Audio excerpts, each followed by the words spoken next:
If you have a pickup, a truck that you're looking to put air horns, these are nice air horns. They come with the compressor. They come with the relay and everything to hook up. This is a chrome-like finish, very nice indeed in design. And you're going to have to find a spot to put them in your car.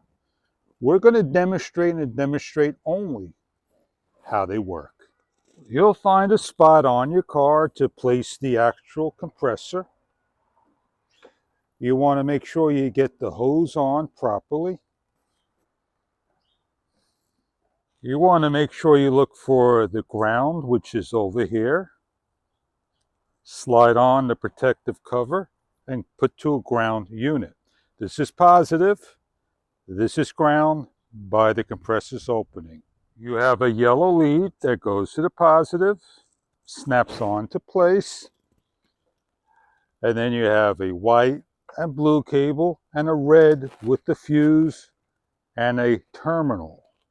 You have a relay that's going to snap in one particular way, and then you wire these to your horn and mount. We have a set of horns. It's an air horn, 12-volt vehicle. It's got the relays, 150 decibels, 17.7 inches. It weighs 2.5 pounds about, and it's a 40 amp relay. It's meant for large cars, pickups, SUVs, wherever you want to install these. Now, if you have a boat, you could put that in there as well, a camper and so forth. We're going to demonstrate the horn working. We're not going to install it, but this is what you get. You get the bolt and nut that goes onto the compressor. You get the right angle nuts and bolts to put the horn on. You have to assemble the hose, assemble the relay, and wire up to your horn, your battery, and you're set to go. We'll give it a shot.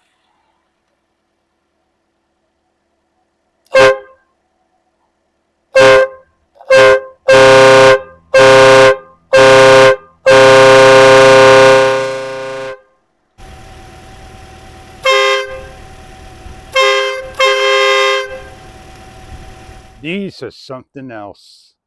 You put them in a car, it beats the original little beep beep horns. It's got a nice tune, a low tune, not a super high tune. Today's air horns. I hope you enjoy your air horn.